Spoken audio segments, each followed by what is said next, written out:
ಅಧ್ಯಕ್ಷರೇ, ಈಗ ನಿನ್ನೆನೂ ಕೂಡ ನನಗೆ ಕಬ್ಬು ಬೆಳೆಗಾರರ ರೈತರ ವಿಚಾರವಾಗಿ ಬಂದಿದೆ. ಬೆಲ್ಲದ ಏನಾಯ್ತದು, ಯಾಕೆ ಕಪ್ಪು ಪಟ್ಟಿ?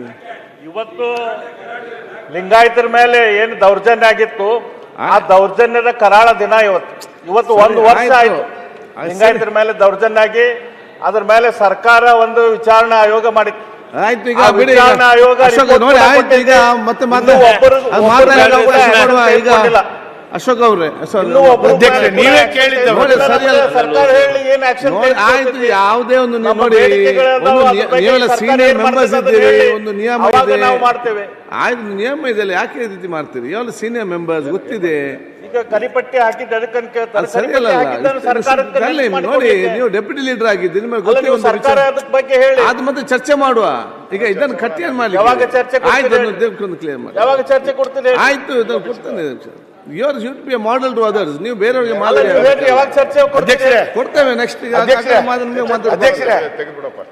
ಕೊಡಬೇಕು. ಹಾಗಾದ್ರೆ ಇದ್ರ ಬಗ್ಗೆ ಚರ್ಚೆ ಕೊಡ್ರಿ, ಚರ್ಚೆ ಕೊಡಿ, ಅವರು ತೆಗಿತಾರೆ. ಅಲ್ಲ, ಈಗ ನೆಕ್ಸ್ಟ್ ಮಾತಾಡ್ಲಿಕ್ಕೆ ಅವ್ರಿಗೆ ಇರುವಂತದ್ದು ಕಾನೂನು ಸಚಿವರೇ ಒಂದು ರೂಲ್ಸ್ ಅಂತ ಇದೆಯಲ್ಲ, ರೂಲ್ಸ್ ಅಂತ ಇರ್ತದೆ. ಅಧ್ಯಕ್ಷರೇ, ನೀವು ಇಲ್ಲಿ ಉಪಸಭಾ ಅಧ್ಯಕ್ಷರಾಗಿದ್ದೀರಿ, ಅವಾಗ ಎಷ್ಟು ಸಲ ಎದ್ದಿದ್ದೀರಿ ಗೊತ್ತಿದೆ ನಿಮ್ಗೆ? ಎಷ್ಟು ಕಪ್ಪಟ್ಟಿ ಹಾಕಿದ್ರಿ ಗೊತ್ತಿದೆಯಾ? ನಾನು ನೋಡಿದ್ದೀನಿ.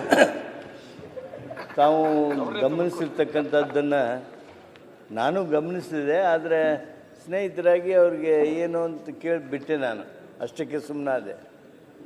ತಾವು ಗಮನಿಸಿದ್ದು ಈ ಸದನದ ಗೌರವವನ್ನು ಎತ್ತಿ ಹಿಡಿಬೇಕಾಗಿರ್ತಕ್ಕಂಥ ದೃಷ್ಟಿಯಿಂದ ನಿಯಮಗಳನ್ನು ತಾವು ನೋಡಿರೋದು ಮಾನ್ಯ ಬೆಲ್ಲದವ್ರ ಗಮನಕ್ಕೂ ನಾನು ತರ್ತೇನೆ.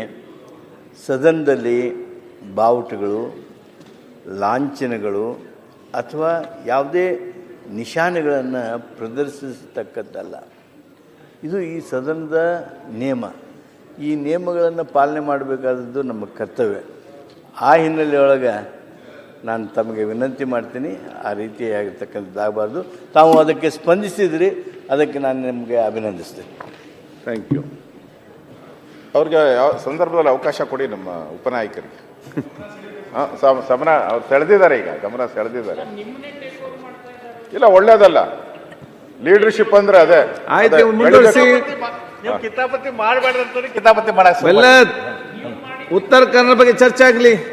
ಅದರಿಂದ ಈಗಾಗಲೇ ಸಚಿವರು ಅದ್ರ ಬಗ್ಗೆ ಮಾತಾಡಿದ್ದಾರೆ. ನಾನು ಹೇಳೋವಂಥದ್ದು, ಇಲ್ಲಿ ಮಾಲೀಕರು ಅವ್ರದ್ದು ನೋಡಬೇಕು, ಅದು ಬೇರೆ ಪ್ರಶ್ನೆ.